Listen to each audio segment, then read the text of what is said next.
I just punched record, which means I'll be recording this if that's okay with you. If it's not, let me know and you can come back and watch the video later. It will be posted for public, so the public can see it and everything. But what I need everybody to do is not pull their ear, but do their thumb. Okay? Can everybody give me a thumb? That's you too, Jeremy. I know you have one. You have two, actually. Heidi, there's a little yellow thumb from Heidi. Elaine, uh-oh. I don't know if Elaine heard all that. Hannah gave me a thumb. Elaine, give me a thumb. Or say yo or something. Yeah, I don't care. I'm just not turning on the video. Are you eating? Are you eating? No. Okay, well, I don't want to know why then. Okay, all right. Hannah, why aren't you showing yourself? That's what I want to know.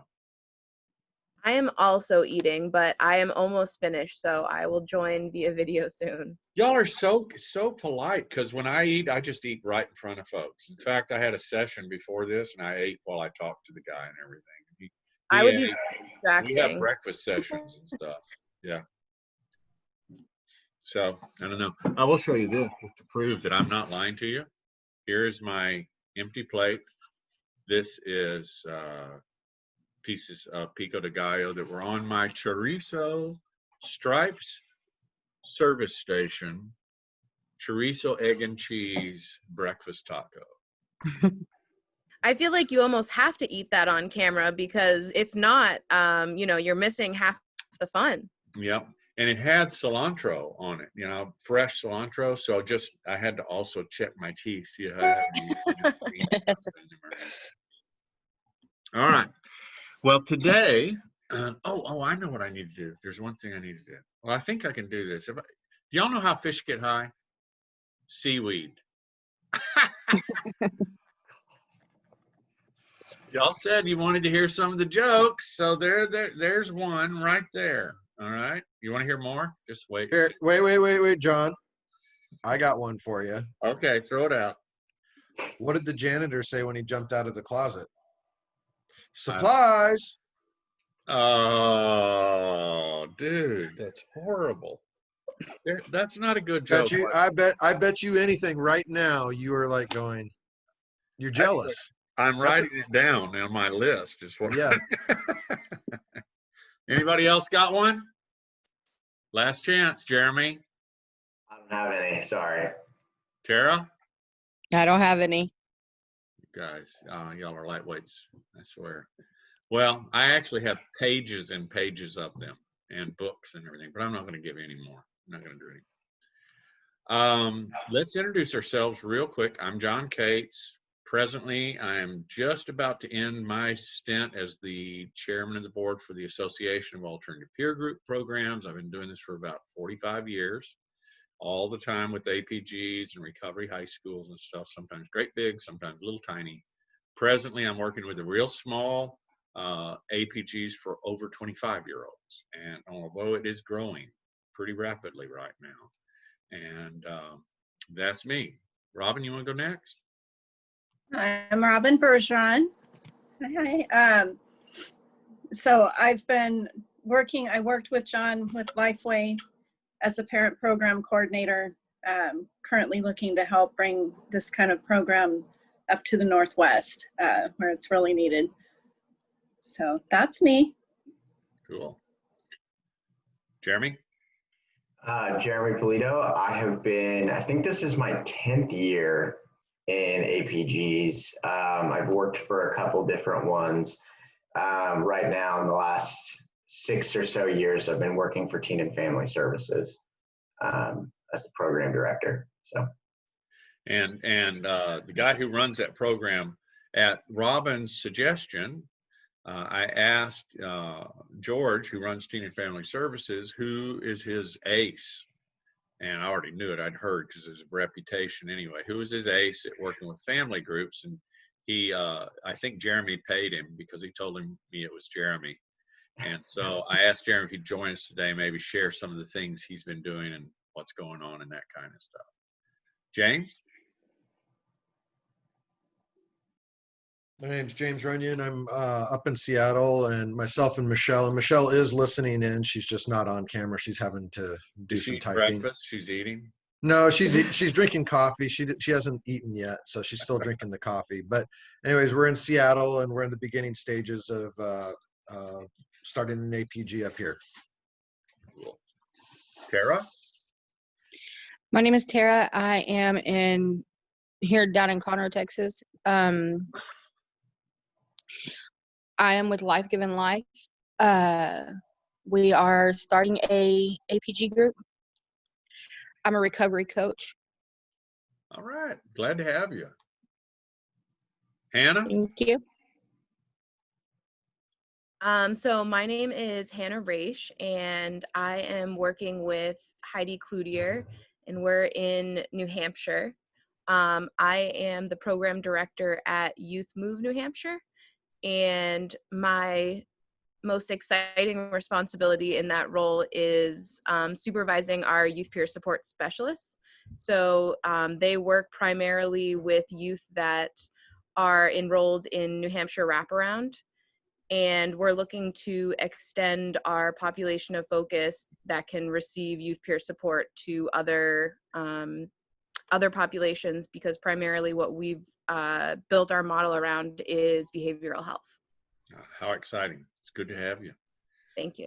Sean, you weren't eating breakfast or anything. Are you okay with us recording this and posting Yes, it sir. to the public? They'll be able to see you and everything. You can tell jokes, do whatever. They won't pay. Well, I don't know if I have any. Sing a song. Sorry I'm late. I was in the other meeting that Hannah and Heidi were in. Very, very important stuff happened before you got I here. know. I know. I missed it. I'll watch the recording. Okay, there you go. I'm Sean Blakey from New Hampshire. I am I work for the state of New Hampshire for DHHS. And Heidi and Hannah are both contractors for our state youth treatment implementation grant. So we do not have any, like they said, I don't need to echo what they said. No APGs yet. But getting there. Getting there. Gonna do this bad dog thing. Yeah. All right. Elaine. Okay, my name is Elaine, and I work with Tara at Life Giving Life, and just waiting for my license. The state's closed, so no license, but I can peer coach, so that's what I've been doing. All right. All right. And Miss Heidi? Hi, everybody. Thanks for tolerating me while I was inhaling some lunch. We want to see the plate. We want to see the truth. You want to see the plate? It's gross. It's gross. It's really gross. I showed my plate. Yeah, I know, right? You can't really see, so I know, right? I had a salad with some leftover salmon and balsamic. Oh, that's way too much. Yeah, so healthy. Oh, please. So I'm zooming from New Hampshire. I'm from the University of New Hampshire Institute on Disability, and as Sean said, we are working with the New Hampshire Department of Health and Human Services to develop a model of implementing alternative peer groups here in New Hampshire. We have been working really closely for the last 13, 15 years, something like that, with Youth Move New Hampshire, and to really work on utilizing more youth peer support in the state of New Hampshire. So I'm thrilled that Hannah was able to join today as well. Well, it's awesome that what you guys are doing, and anything we can do to help. That's what we want to do. Also, some of the things you have shared, some of the work, you know, the thinking work and gathering work y'all have done has been really helpful, and I really appreciate it again. Well, today we talked about what we were going to work with, as in addition to me telling a joke or two, which was the main part of today, was we were going to work with families. You know, what about family programs? And historically, in most of the alternative peer group programs, one of the things that caused them strength, and Hannah, you used the word wraparound, I believe that was you. That is a term that alternative peer group programs developed without knowing the term. They were just doing it. And historically, which is kind of my job here, is to bring some of the history forward. historically what happened, and I can tell you, and it's kind of a little bit of color to the family groups. In the early 70s, when they first started doing alternative peer groups in programs in Houston, it was just the adolescents and the young adults that would come to meetings. And they didn't have steering committees. They didn't have any kind of structure, really. They were just trying to use and appropriate the 12 steps of AA and some of the processes, because young people weren't welcome in AA in the early 70s, especially young people who were using. Even if you were drinking, they would tend to turn you away, saying, you know, you haven't drunk enough. So the way the program started was out of necessities, when, you know, there were more young people developing substance use disorder. They were looking for places to go. They'd call their preacher, and down close to Rice University here in Houston and off of the park was this church, Palmer Memorial Episcopal Church. And this preacher there, the priest, Father Charlie Wyatt Brown, had all these kids that were starting to gather because they were running away from home and all sorts of things. And then their families were starting to call him. And he got this other guy who was a young man going to AA, who had a history of going to jail and all sorts of things, but he was staying sober, and he was doing some janitor work at the church. His name was Bob Meehan. And he asked Bob Meehan to start running some meetings in the basement of the church. And that was kind of the beginning of things. Well, for a year or so, Meehan was working really hard trying to get the kids would come to the meetings. There was no structure, and they developed a steering committee out of an incident where he found some kids having sex at one of the meetings in the bride's room, you know, all sorts of things that go into this. And so suddenly steering committees were born, you know, something to give some structure and help watch after things. The family groups, Meehan told stories of that every time he'd be working with kids, all of a sudden he'd have parents all over him. Okay, and parents would come and they would bug him, and it was a hassle. And this is the way he told it. It was a hassle and a drag. And so he decided, and at this time he was dating a lady and ended up marrying her. And I don't know the exact timing and all this. Her name was Joy, and she recently passed away, by the way. But he was dating her, and she was with Alateen, which was kind of a codependency group. It wasn't really a using group at the time. Some using, but also codependent, Al-Anon for the teens, that kind of thing. And she was running that group, and so he said, I got to do something with these parents. And so they started parent meetings, basically in his mind, to get them out of his face, just to give them something to do and leave him alone. Okay.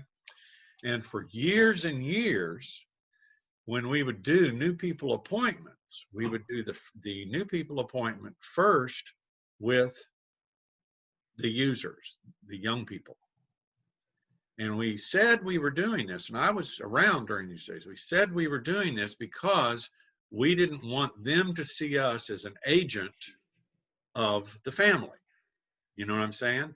That it's a one-on-one, square up, da-da-da, all that kind of thing. And then after we'd meet with the young people, then we'd meet with the parents. And by the time I came along, which was about 4 or 5 years into it, there was actually structure happening in the parent meetings, because what they had found out was, yeah, the parent meetings were great for getting the parents out of your face, but also they could be very useful in helping parents to learn things to do to support the recovery process. Okay. And it created a rapport between the facilitator and the families. Going back to the wraparound thing, this was kind of the beginning of setting up, you know, a full wraparound, and the facilitator being the case manager of all that. So that went on, and then there were special groups, parent groups, all sorts of things developed in different places. And that's where what we found out was, actually, the families were huge in creating extra elements of success for the clientele. that when we had them and we were working with them and doing the right things with them and helping them and educating and supporting and helping them dig through what to do when and when to zig, when to zag, all of that kind of thing, success rates rose. When we were just kind of sloughing them off to the side and treating it like a little Al-Anon meeting, you know, with no input and no guidance and no coordination, it wasn't so effective. And they would become just kind of dumping meetings, which dumping has its place, but there's more that you can do, you know, in the parent groups. So that's where we've gone now, and a lot of different places have developed a lot of different things. One of the things historically, again, in alternative peer group programs has been the idea of something called an interventive stance. All right? And what that means is families are there and taught how not to enable when things are going in a self-destructive place, and how to intervene when things are when that's a good idea also, and how not to sabotage when things are going well. And doing all of that, it takes a lot of planning, a lot of work, and a lot of activities. And in this wraparound, enthusiastic recovery is a big element. So not only do you have to make it fun for the young people or the people you're working with, the users, in my case, the old people who are using, you also need to make it fun for the families too. Make it enthusiastic. So that's why I asked, you know, Jeremy if he would join us today and maybe share some of the things about his group. I'd like to hear what you guys are doing also. So that's the intro. And now I'll drink my coffee and I'm going to turn my camera off and eat breakfast in a moment. So Jeremy, you want to talk a little bit? Tell us what you're doing? Yeah, so my opinion is that the parent portion of the program is arguably the most important in a lot of ways. And while the kid interaction is fantastic, they have their peers. And their peers are going to do more of the work than we are, if we're being completely honest. And so the parents are kind of left with nothing. And the kids do have to leave and they do have to go home at some point. And so if we can work with the families on creating the best and most stable environment for when these kids leave, then we have the best chance of success, right? And COVID, I don't know if you guys have had much experience with working with teenagers at the current moment. I'm sure y'all have, but COVID is a shining example of how home life can really affect teenagers, being stuck at home all day with their parents and some of the repercussions of that. We've had a lot of relapses, a lot of, you know, mental health stuff coming out, so on and so forth. So I do 3 different types of parent groups. One of them is education-based. One of them is Al-Anon style, and one of them is process style. So the education-based portion would be doing some of the teaching about, you know, maybe what their kids' use looked like, what the purpose of it is, just typical drug education. Another thing that I work with the parents when it comes to the education piece is understanding their actions and where they come from. So this is going to be an extreme example, but I talk to the parents a lot about the anxiety that's built around having a teenager in recovery or a teenager that's using. And why I say it's extreme is because a lot of times I relate it, just to give them an understanding, I relate it to a soldier coming back from battle, right? So these parents are living this sort of battlefield daily with their kids, right? And the heat of the moment, the high anxiety, the not sleeping, so on and so forth. And then they get into a slightly more stable position whenever they come with us. And every little setback, every little thing triggers being back in the middle of that mix, right? So I've had parents, for example, who've had a kid who stays sober for 6 months and then has a small relapse, right? To me, that's a victory, right? That kid had 6 months of sobriety, and yeah, they slipped up, but let's not discount how well they were doing, right? But those parents fall right back into that old mindset, sleepless nights, having a panic attack about it, so on and so forth. And so I do a lot of education around that as well, and around sort of not relating what's current with what's been past. So that's a big piece of what I do with the families, is giving them an understanding of their own behaviors, and some of their own reactions to certain situations, right? So not getting set off in those moments and not freaking out, but instead taking a moment to step back and process it before confronting it. The process style is my favorite.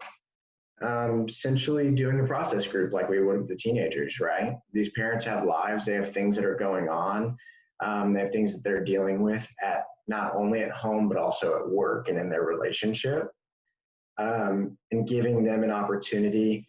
So, one of the things that we talk about is that a relationship with a family starts with yourself.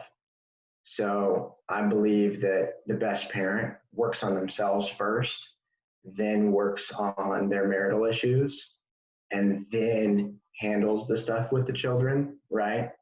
That way they can show up in the best way that they possibly can. And so that process group allows them the opportunity to start doing that work on themselves individually. We will also do things like mom's group and dad's group so that we can separate the married folk a little bit and give them some time to have some comfort discussing some of that if they need to. But it just gives them an opportunity to process everything that's going on in daily life and have somebody there to run through it with them. And then the Al-Anon style, which is pretty simplistic. I also like that one because that's when I get to just sort of sit back and let them take over. And it's pretty beautiful what can happen whenever you get parents sort of self-directing after a while. So that would be the format of sort of like a 12-step meeting format where the parents talk and have conversation.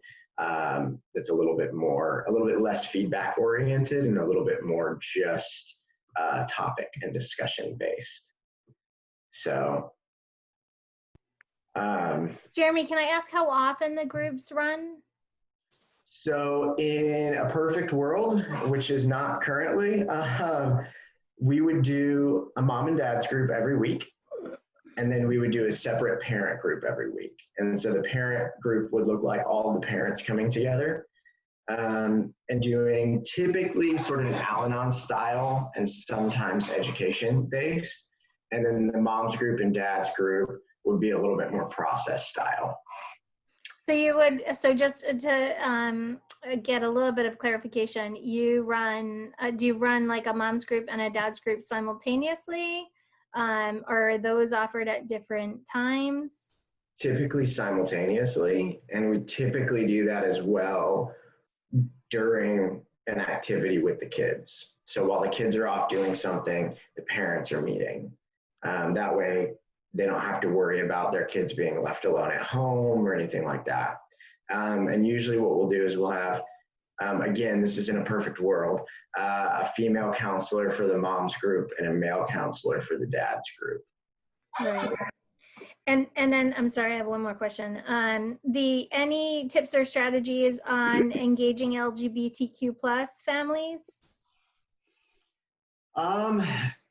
Engaging, so as far as tips go, I'm not sure. We haven't had a huge issue with engaging families in the LGBTQ community. We have off and on had several.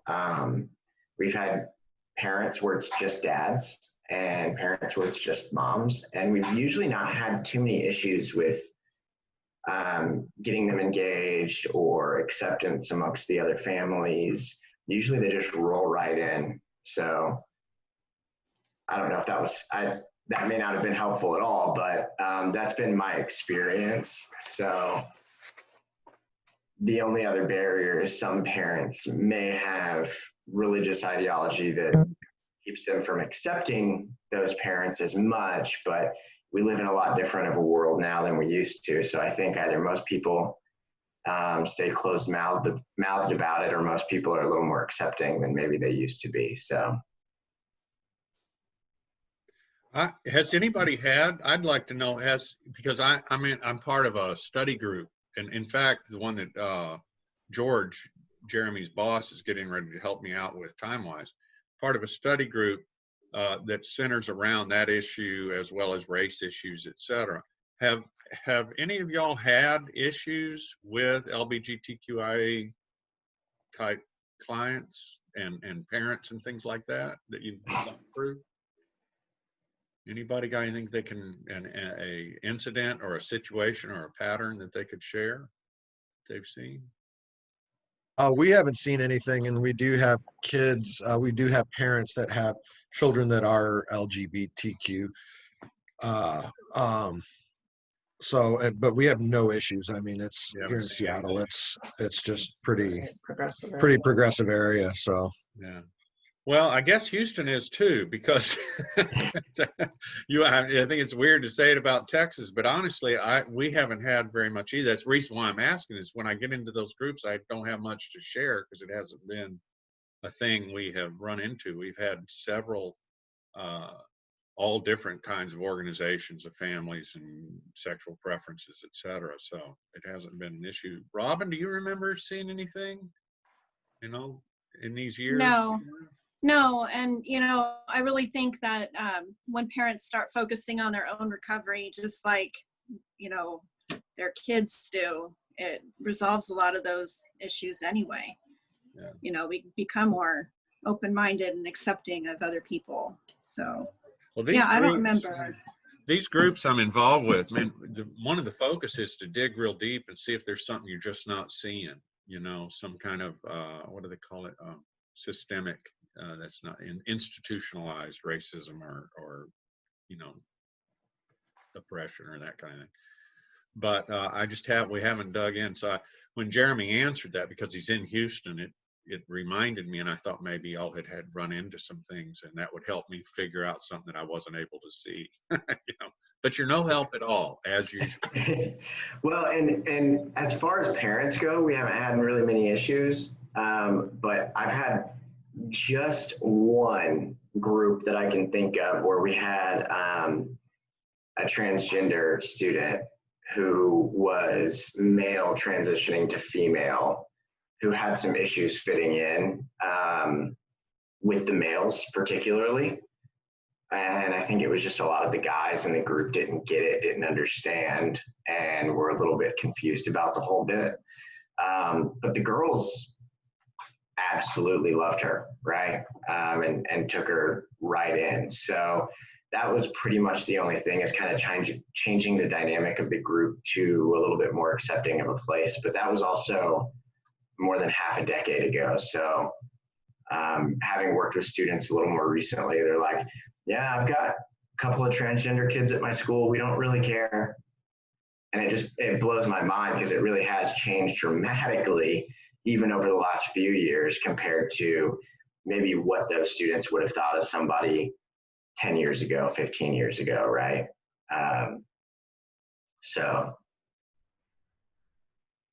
But what are you guys working with parents yet, or what does that experience look like for y'all? Have there been any struggles with engaging or getting groups together? So we've been running a parents group since March, and it just kind of fell into our lap just because of when we went into lockdown and the schools got shut down, and it just, Michelle and I saw it as a necessity. So we started it, and next thing you know, I'm meeting with John, and he's like, that's the best thing you can do. The one thing we have run into is I've tried starting a steering committee. It didn't go too well. When Michelle and I went to go get married, we said, hey, we're going to go get married and we're going on a honeymoon. Would anyone like to step up and have the meeting while we're away? And crickets. And so what I could probably say is, and I hope this doesn't sound too egotistical, if Michelle and I decided not to have the parents group, it probably wouldn't happen at this point in time. That's just the way it goes, which is, I myself, in talking with John, I know and understand why it's important for the parents to be in charge of this group, to run their group, to be, responsible for their recovery. I see it and I understand it, and I'm hoping for it. So, that is one thing we are running into currently. And are y'all doing it sort of Al-Anon style? We are Al-Anon and somewhat education, and also doing book studies. We've read Monsters to Miracles and did a review of that. Right now we're reading what's the other we're It's doing John Cates's book. John, your Recovering book. Our Youth. Here's your plug. Recovering Our Youth. We're reading that right now and we're getting ready to review that. So we've done some varied formats. Listening to you about the education, I really like that idea, and I think that would go over well. Not ready for a process group though. I have two quick pieces of feedback.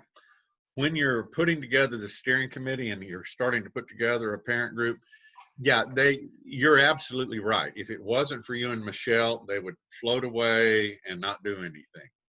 You have to take the initiative, but it's like, and sometimes it's a matter of assuming rather than asking.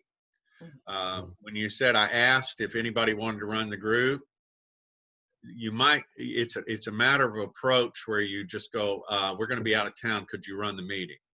Right. Oddly enough, people, they're really interesting, the parents are, they will not do anything, but if you will kind of appoint them, some of them actually like that. It gives them a little, they feel like you've recognized that they've grown some and those kind of things. Steering committee needs to be a big deal. I don't know, when we were talking about steering committee, one of the things I said about it was kind of make it, when you announce a new steering committee member in the meeting, make it a big deal. Make it a big deal, because you wouldn't be picking them unless they were doing the work and things. So they deserve a stroke or two, you know, and that's a good thing. So that's one. Number two, yeah, I was going to say the things that Jeremy was talking about. We have done siblings groups. We have done intro education groups. You know, the first 6 weeks they come and we really go over how the disease works, et cetera, and relate it to them and the other people in the group, you know, that are going through the early part of it. We have done towards the end, towards discharge, when it starts moving towards discharge, we've done these educational things. We used to call them climbers groups or something. I can't remember what the name of it. There's been so many different names, but it was all about getting ready to not have the program to lean on as your loved one continues on into recovery, what to remember, what to get ready for, what to expect, you know, what to do from here, etc. So these special groups that Jeremy's talking about, and that's one. And number two, that be specific, you know, and don't hesitate to appoint them to run that next meeting. Don't leave it up too much to them, because there's a self-destructive element that's running in all of us. And they will just let it flop around and fall off. Jeremy, you were going to say something. I'm sorry, I interrupted you. Yeah, no, you're fine. You're fine.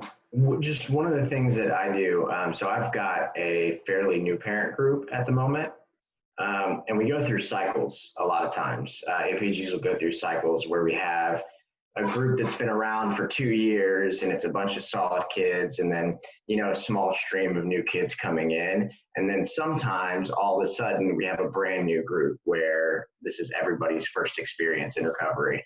And we've had a lot of seniors graduate, and, you know, a lot of kids sort of move on from the program. And so now we've got this brand new group of kids with a brand new group of parents who have never read any of those books. They've never sat through an Al-Anon meeting. They've never done any of those sort of things. And so it's very uncomfortable for them. And their ability to want to step up is going to be much lower than our ability to give them that, hey, look, I believe that you're capable of this, just like John was kind of saying. So one of the things, and I don't know, so you had mentioned them not stepping up. My question is, have y'all ever read like a daily reflections book before? No, we haven't, but that's a good idea. And so that's a way that I get the parents to engage is, so when I do the Al-Anon style meetings, I don't say a word most of the time, unless they want some feedback or want some interaction. I usually just step back and let them process things the way they're going to, or share in the way that they're going to. So something like a daily reflections book. So what I'll do with this brand new group, for example, is I'll walk in, I'll toss we have sort of an opening, a book for opening up the meeting. And it looks like, you know, hi, my name is so-and-so. This is the regular parent group of whatever, basically what you would get out of how it works in an AA meeting, right? That introduction piece. So we've got a little pamphlet for that. I toss that in the center of the room, and whenever it hits 5:30, I say something like, okay, who's willing to read the introduction, right? And let them read the introduction, and then pass around that 12-step sheet where they can each take a turn reading a set. And then from there, the question will be, okay, so does anybody have anything that they would like to throw out there and talk about? Or does anybody want to read out of the daily reflections, and maybe we can discuss that. So, and there is, I can't remember the name of it right now. John, you may know it. The name of that daily reflection for parents, it's a codependent one. It's something no more, I think. I'll think of it. Codependent no more, maybe. Could you maybe say, once you realize what it is, could you, or if someone knows, I see Robin doing something. Robin knows? You're muted, Robin. Sorry, I do. Well, I know the book is Codependent No More. Is it Beatty? Melody Beatty or Beatty? I can't remember. But, as you're talking about how you structure your meetings, whenever I would do that, if the parents fell flat and were quiet, we would pull out the popsicle sticks, and John knows what those are. We'd write a topic on a popsicle stick and put a bunch of them in a bag, and they would pull one and talk about it.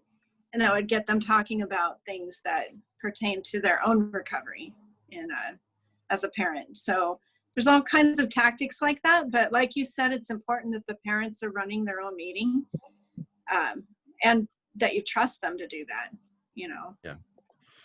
Yeah.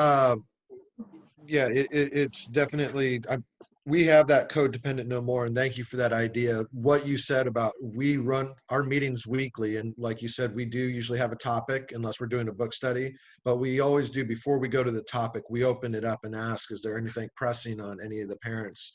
After parents do check-ins, and then if an issue comes up during check-ins, or if a parent has something ongoing with their teen or something, then we might dive. We always leave it open to go a different direction in the meeting. You know, it's fluid.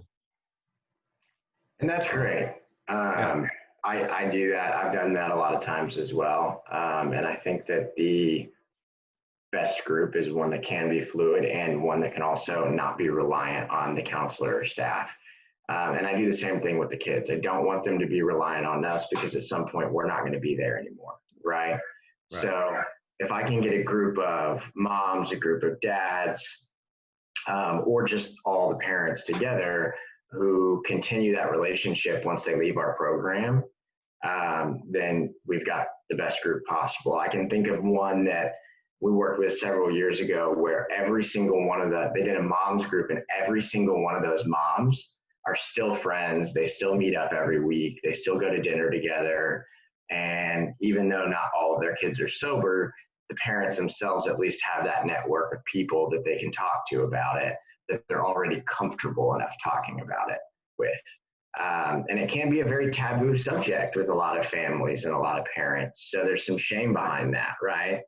And if we can create an environment where there's no shame in saying, hey, my family's screwed up, my kid likes to snort cocaine, you know, then we've created a safe place for them. And that safety net, I think, is really important, especially when the kids go off to college or go off on their own and start making big kid decisions, which they will do. And, you know, some of them may stay sober, but the majority of them will probably make that decision to try it out again and see where it takes them. And so if they have a group of people already in their corner, then they have a group of people helping them step back and let that kid make those mistakes and those decisions, you know? Jeremy, can I ask you a question? Because I'm not real familiar with TAFs in your model. Is it mandatory that the parents participate? So we have a number of times that they're required to attend. So we do and I believe you guys did this at Lifeway too. Y'all do like a completion, right? So I don't know if y'all call it graduation or what, but Awakening. Awakening. So we call it graduation, where they just basically complete the program, and there's requirements to complete the program. And that could look anything like, working certain steps to doing a service project, so on and so forth. So one of those requirements is for the parents to attend at least 12 parent groups. So from the time that the kid starts to the time that the kid wants to graduate, that parent has to have attended so many groups. And the kid cannot graduate if the parent hasn't made a point to show up and be present. And part of that is also that accountability piece, where as a parent, you're expecting your kid to do more than you're willing to do. So that's a conversation we can have, right? If the kid is, maybe 2 months away from completing the program and the parent hasn't attended once, then that's when we can have that family session and say, listen, your kid has done all of this stuff. You've wanted them and pushed them to do everything and more to complete this program and to be here. And you've got to be willing to meet them in the middle, right? We can't ask our children to do more than we're willing to do. That's my opinion. So. Anybody got a How long question? is your graduation? I mean, how long is the program? Is it 18 months or shorter? Actually, somebody could technically complete in 6. The likelihood of that happening is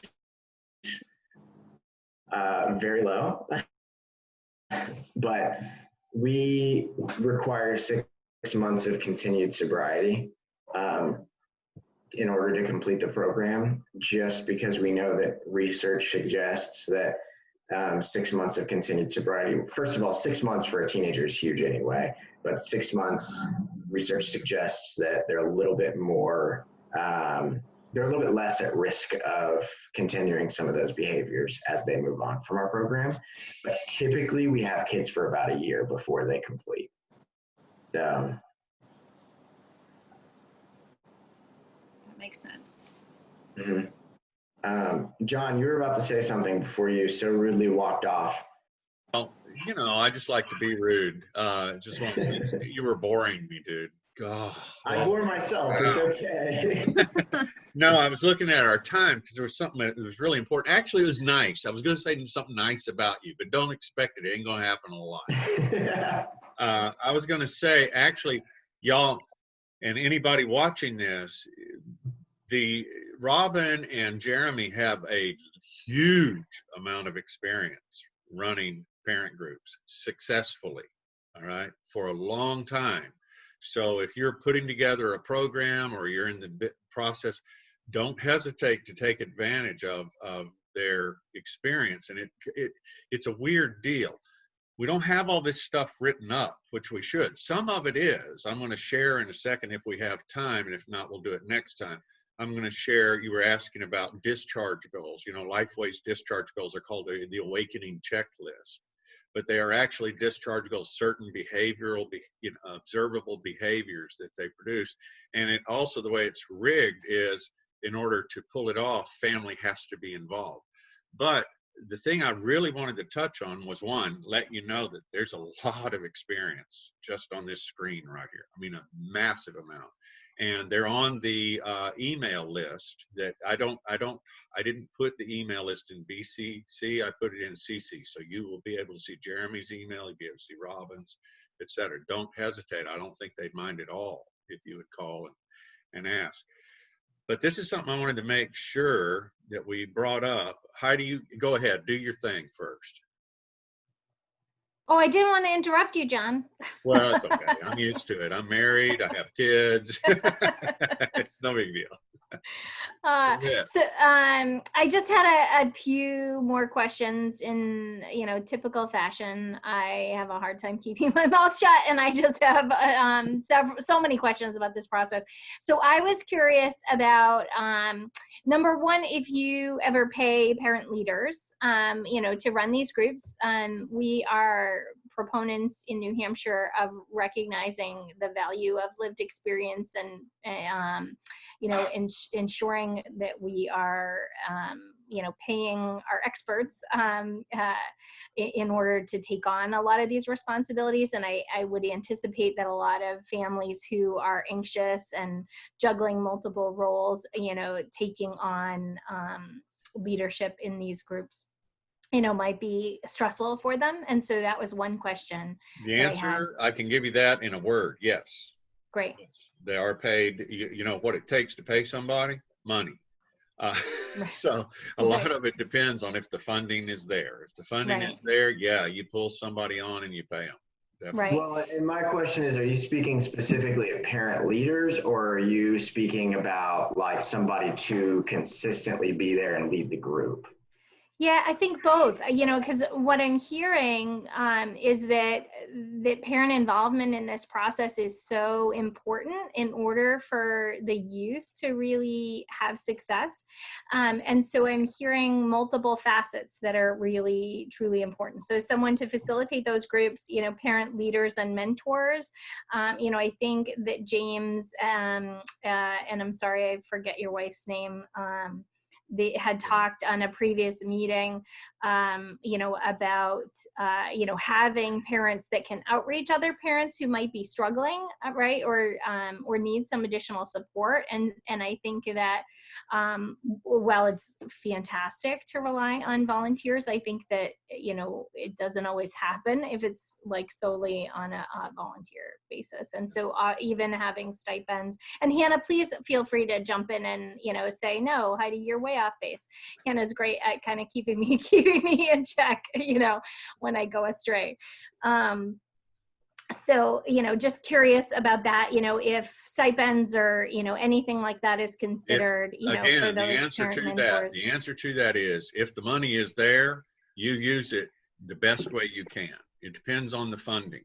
If you don't have the funding right now, Lifeway, the adult program, the over 25-year-olds, we don't have the funding to pay somebody. So everybody who's working on the family side, it's part-time. The facilitator is like Jeremy, and he works some with the family, and he is paid for that, but also we have a lady who volunteers as the parent coordinator for that group, and she's a parent, and her duties are very small. So it's a combination. If the funding got there to do more, we would do more. Because shifting to another topic, I promise you, your parent groups also are your best outreach groups. So you can do all sorts of things with parent groups besides just get well. Also, you can get well, and in the process of getting well,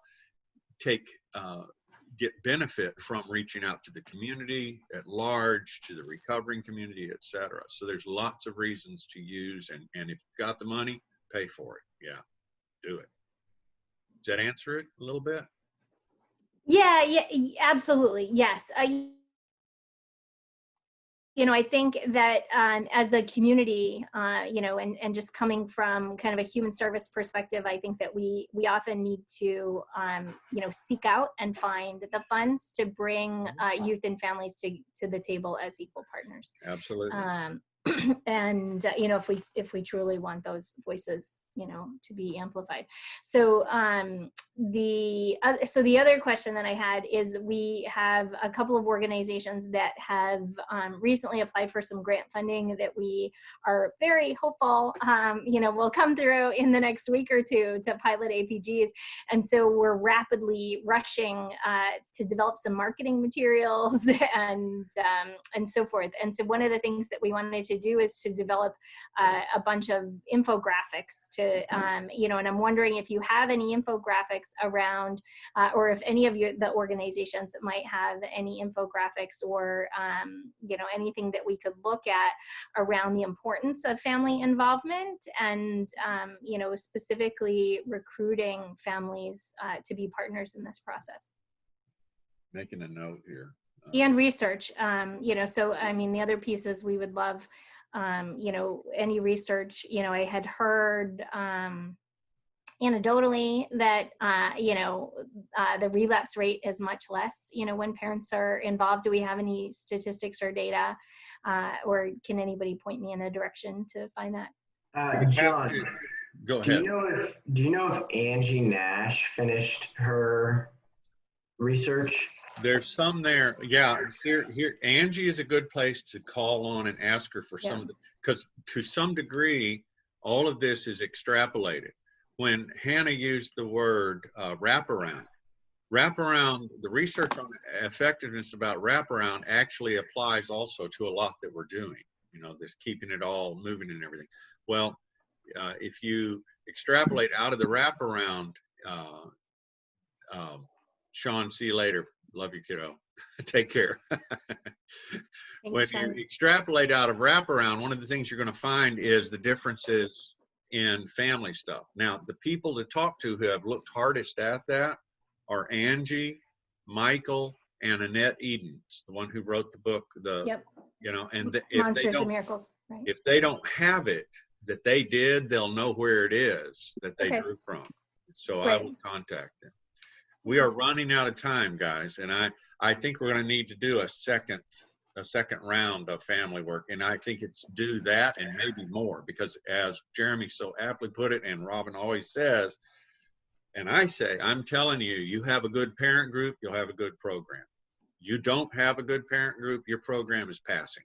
I promise you, it will not last. One of the big mistakes, again, calling on history. The biggest mistakes that were made was focusing all on the users and not bringing in that family and taking advantage of all the success changes they could bring to the scenario.